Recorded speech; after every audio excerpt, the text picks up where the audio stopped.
Good morning dear student. तो आज हम एक कहानी पढ़ेंगे जिसका नाम है रक्षा में हत्या। अब इस नाम पर से क्या समझ में आ रहा है कि अगर किसी की मदद करते करते किस तरह हानि हो गई, नुकसान हो गया, मतलब कि रक्षा में किस तरह हत्या हो गई। तो यह एक कहानी है जिसमें दो भाई बहन है जिसका नाम है केशव और श्यामा। केशव और श्यामा की यह एक बहुत ही अच्छी और सुंदर ऐसी कहानी है। तो देखो इस कहानी में क्या बताया गया है, यह हम देखेंगे। केशव के घर के छज्जे पर एक कबूतरी ने अंडे दिए थे। केशव और उसकी बहन श्यामा दोनों बड़े गौर से कबूतरी को वहां आते जाते देखा करते। प्रातःकाल दोनों आंखें मलते छज्जे के सामने पहुंच जाते और कबूतर या कबूतरी को या दोनों को वहां बैठा पाते थे।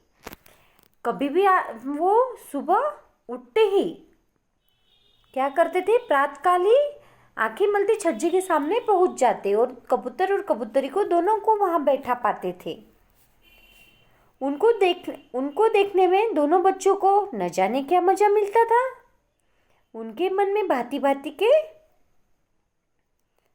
प्रश्न उठते। अंडे कितने बड़े होंगे, किस रंग के होंगे, कितने होंगे, उनमें से बच्चे कैसे निकल आएंगे, बच्चों के पंख कैसे निकलेंगे, घोंसला कैसा है। पर इन प्रश्नों का उत्तर देने वाला कोई न था। अम्मा को घर के काम धंधों से फुर्सत न थी और बाबूजी को पढ़ने लिखने से। दोनों आपस में ही प्रश्नोत्तर करके अपने मन को संतुष्ट कर लिया करते थे। श्यामा कहती, क्यों भैया, बच्चे अंडे से निकलकर फुर से उड़ जाएंगे। केशव पंडिताई भरे अभिमान से कहता, नहीं री पगली, पहले पंख निकलेंगे, बिना पंखों के बेचारे कैसे उड़ेंगे। 3-4 दिन बीत गए। अंडों को देखने की दोनों बच्चों की इच्छा बढ़ती जा रही थी। उन्होंने अनुमान किया कि अब अवश्य बच्चे निकल आए होंगे। बच्चों के चुग्गे का सवाल अब उनके सामने आ खड़ा हुआ था। चुग्गा किसे कहते हैं? जो दाने चुगे जाते हैं खाने के लिए। चिड़िया जो दाना चुनकर लाती है उसे चुग्गा कहा जाता है।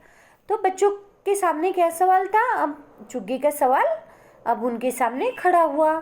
कबूतरी बेचारी इतना दाना कहाँ से लाएंगी कि सारे बच्चों का पेट भरे। बेचारे बच्चे भूख के मारे चू चू कर मर जाएंगे। इस विपत्ति की कल्पना करके दोनों व्याकुल हो गए। व्याकुल यानी वह बहुत चिंतित हो गए कि इस विपत्ति की कल्पना करके कि बेचारे बच्चे भूख के मारे चू चू कर कर मर जाएंगे। दोनों ने निश्चय किया कि छज्जे पर थोड़ा सा दाना रख दिया जाए। श्यामा प्रसन्न होकर बोली, तब तो चिड़ियों को चुग्गे के लिए कहीं उड़ के जाना न पड़ेगा। केशव, तब क्यों जाएंगी, है ना। दोनों ने तय किया कि छज्जे पर थोड़ा सा दाना रख दिया जाए और दोनों बहुत खुश हो गए। श्यामा ने कहा, क्यों भैया, बच्चों को धूप न लगती होंगी। केशव का ध्यान इस कष्ट की ओर न गया था। आखिर यह निश्चय हुआ कि घोंसले के ऊपर कपड़े की छाजन बना देनी चाहिए। पानी की प्याली और थोड़े से चावल रख देने का प्रस्ताव भी पास हुआ। देखिए, धूप न लगने के लिए कपड़े की छाजन उन्होंने घोंसले पर बनाने का निर्णय किया और एक पानी की प्याली और थोड़े से चावल रख देने का भी निर्णय किया। दोनों बच्चे बड़े उत्साह से काम करने लगे। श्यामा माता की आग बचाकर मटके से एक मुट्ठी चावल निकाल लाई। केशव ने पत्थर की प्याली का तेल चुपके से जमीन पर गिरा दिया और खूब साफ करके उसमें पानी भर लाया। अब छाजन के लिए कपड़ा कहाँ से आए? फिर ऊपर बिना तिलियों के कपड़ा ठहरेगा कैसे और तिलियां खड़ी कैसे होंगी? यह सब परेशानियां उनके सामने खड़ी हो गई। केशव बड़ी देर तक इसी उधेड़-बुन में रहा। उधेड़-बुन में यानी इसी असमंजस में, इसी परेशानी में रहा कि अब यह किस तरह से लगाया जाए। अंत में उसने यह समस्या भी हल कर ली। श्यामा से बोला, जाकर कूड़ा फेंकने वाली टोकरी उठा ला। अम्मा जी को मत बताना। श्यामा दौड़कर टोकरी उठा लाई। बोली, यह तो बीच में से टूटी हुई है, इसमें से होकर धूप बच्चों तक जाएंगी। केशव ने टोकरी के सुराख में थोड़ा सा कागज ठूस दिया और टोकरी को एक टहनी से टिकाकर बोला, देख, ऐसे ही घोंसले पर इसकी आड़ कर दूंगा, तब कैसे धूप आएंगी। श्यामा ने मन ही मन सोचा, भैया कितने चतुर है। गर्मी के दिन थे, बाबूजी दफ्तर गए हुए थे। माता दोनों बच्चों को कमरे में सुलाकर खुद सो गई, पर बच्चों की आंखों में आज नींद कहाँ। अम्मा जी को बहकाने के लिए दोनों दम साधे आंखें बंद कर किए मौके का इंतजार कर रहे थे। जो ही मालूम हुआ कि अम्मा जी अच्छी तरह सो गई है, दोनों चुपके से उठे और बहुत धीमे से द्वार की सिटकनी खोलकर बाहर निकल आए। अंडों की रक्षा करने की तैयारियां होने लगी। केशव कमरे से एक स्टूल उठा लाया, पर उससे काम न बना तो नहाने की चौकी लाकर स्टूल के नीचे रखा और डरते डरते स्टूल पर चढ़ा। श्यामा दोनों हाथों से स्टूल को पकड़े हुए थी। स्टूल के चारों पहिए बराबर नहीं थे, जरा सा दबाव इधर उधर होने से वह हिल जाता था। उस समय केशव को कितना संयम करना पड़ता था, यह उसी का दिल जानता था। दोनों हाथों से दीवार का सहारा लेता और श्यामा को दबी आवाज में डांटता, अच्छी तरह पकड़, नहीं तो उतर कर मारूंगा। मगर बेचारी श्यामा का मन तो छज्जे पर था। बार बार उसका ध्यान इधर उधर चला जाता और हाथ ढीला पड़ जाता। केशव ने जो ही दीवार के बढ़े हुए छज्जे पर हाथ रखा, दोनों कबूतर उड़ गए। देखिए, अब जैसे ही केशव ने छज्जे पर हाथ रखा, दोनों कबूतर उड़ गए। केशव ने देखा कि छज्जे पर थोड़े से तिनके बिछे हुए हैं और उन पर अंडे पड़े हैं, जैसे घोंसले उसने पेड़ों पर देखे थे। यहाँ ऐसा कोई घोंसला न था। जैसे घोंसले उसने पेड़ों पर हमेशा देखे थे, वैसा यहाँ कुछ भी नहीं था। श्यामा ने पूछा, कितने बच्चे हैं भैया? केशव कहता है, 3 अंडे हैं, अभी बच्चे नहीं निकले। श्यामा, जरा हमें भी दिखा दो भैया, कितने बड़े हैं? केशव कहता है, दिखा दूंगा, पहले जरा चिथड़े ले आ, नीचे बिछा दूं। बेचारी के अंडे तिनकों पर पड़े हुए हैं। श्यामा दौड़ कर गई और एक पुरानी धोती फाड़कर एक टुकड़ा ले आई और केशव ने झुककर कपड़ा ले लिया। उसकी कई तह करके उसने एक गद्दी बनाई। उसे तिनकों पर बिछाकर तीनों अंडे धीमे से उस पर रख दिए। श्यामा ने फिर कहा, हमको भी दिखा दो भैया। केशव बोला, दिखा दूंगा, पहले जरा वह टोकरी तो दे दे, ऊपर छाया कर छाया कर दूं। तो श्यामा ने टोकरी नीचे से थमा दी और बोली, अब तुम उतर आओ तो मैं भी देखूं। केशव ने टोकरी को एक टहनी से टिकाकर कहा, जा दाना और पानी की प्याली ले आ, मैं उतर आऊं तो तुझे दिखा दूंगा। श्यामा चावल और प्याली ले आई। केशव ने टोकरी के नीचे दोनों चीजें रख दी और वह धीरे से उतर आया। श्यामा ने गिड़गिड़ा कर कहा, अब हमको भी चढ़ा दो भैया। तो केशव कहता है, तू गिर पड़ेंगी। ना, मैं नहीं गिरूंगी, तुम पकड़े रहना। तो केशव कहता है, कहीं तू गिर पड़ी तो अम्मा जी मेरी चटनी बना डालेंगी, कहेंगी कि तूने ही चढ़ाया होगा श्यामा को। छोड़ना, क्या करेंगी देखकर। अब अंडे बड़े आराम से है, अब बच्चे निकलेंगे तो उनको पालेंगे। दोनों कबूतर बार बार छज्जे पर आते और बिना बैठे ही उड़ जाते। केशव ने सोचा, हम लोगों के भय से ये नहीं बैठ रहे हैं। धीरे से स्टूल उठाकर वह कमरे में रख आया। चौकी जहाँ की वहाँ रख दी। श्यामा ने आंखों में आंसू भरकर कहा, तुमने मुझे नहीं दिखाया, मैं अम्मा जी से कहूँगी। अम्मा जी से कहेंगी तो बहुत मारूंगा, कह देता हूँ, ऐसा केशव ने कहा। तो तुमने मुझे दिखाया क्यों नहीं? अगर गिर जाती तो? केशव ने कहा।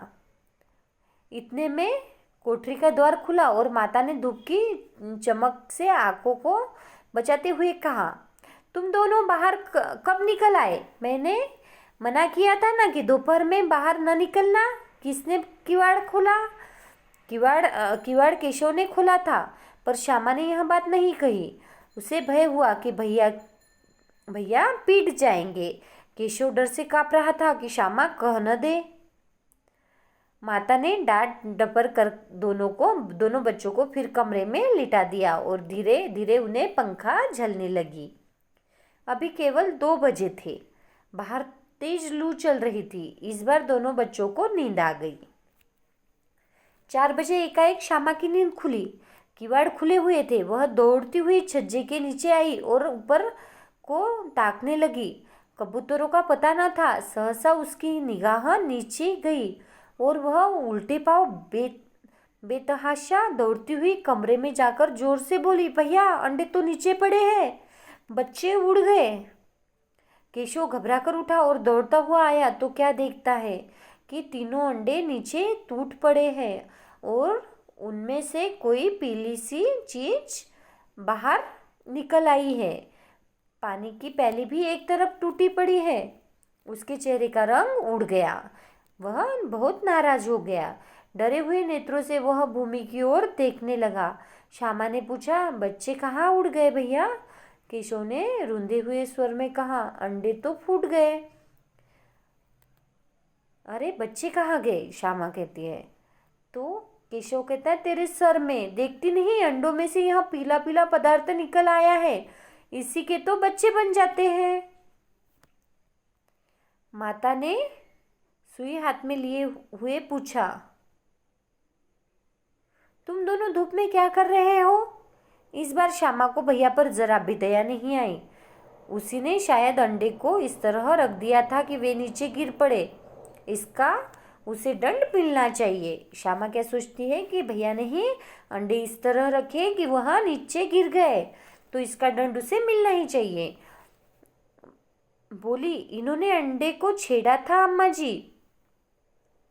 माता ने केशव से पूछा, क्यों रे केशव भीगी बिल्ली बना खड़ा रहा? क्यों रे केशव भीगी बिल्ली बना खड़ा रहा? मतलब भीगी बिल्ली बना खड़ा रहना मतलब चुपचाप एक ही जगह पर खड़ा था। माता, तू वहाँ पहुँचा कैसे? श्यामा, चौकी पर स्टूल रखकर चढ़े थे। श्यामा झटझट अब बता दे रही थी जो जो हुआ था। माता, इसलिए इतनी कड़ी धूप में तुम दोनों दोपहर को बाहर निकले थे? श्यामा, यही ऊपर चढ़े थे अम्मा जी। केशव कहता है, तू स्टूल थामे नहीं खड़ी थी? श्यामा, तुम्ही तो कहा था। उनकी माताजी कहती है, तू इतना बड़ा हुआ पर तुझे अभी इतना भी नहीं मालूम कि चिड़ियों के अंडे छूने से गंदे हो जाते हैं और चिड़िया फिर उन्हें नहीं सेती। नहीं सेती मतलब नहीं पालती। माताजी ने क्या कहा कि चिड़िया के अंडे को छूने से वहाँ गंदे हो जाते हैं और फिर चिड़िया उन्हें नहीं सेती। श्यामा ने डरते डरते पूछा, तो क्या कबूतरों ने अपने अंडे गिरा दिए अम्मा जी? तो अम्मा कहती है, और क्या करते? केशव के सिर पर पाप पड़ेगा। हाँ हाँ, 3 जाने ले ली दुष्ट ने, उसकी माता कहती है। केशव रुआसा होकर बोला, मैंने तो केवल अंडों को गद्दी पर रख दिया था अम्मा जी। केशव ने क्या कहा कि मैंने तो कुछ भी नहीं किया, मैंने तो अंडों को गद्दी पर रखा था। माता को इस बात पर हंसी आ गई। मगर केशव को कई दिनों तक अपनी भूल पर पश्चाताप होता रहा। अंडों की रक्षा करने के भ्रम में उसने उनका सर्वनाश कर डाला था। इस बात को याद करके वह कभी कभी रो पड़ता। इस तरह से यहाँ पर हमारा पाठ पूरा हुआ, जिसका नाम है रक्षा में हत्या। किस तरह से केशव कबूतरों के अंडों की रक्षा करने गया तो उसके हाथ से किस तरह से उनकी हत्या हो गई। पर वह नादानी में, उसे कुछ पता न था कि ऐसा करने पर ऐसा हो जाएगा और उससे गलती हो गई। पर इसका पश्चाताप उसे हमेशा होता रहा। तो यहाँ पर हमारा पाठ पूरा हुआ, जिसका नाम है रक्षा में हत्या। Thank you.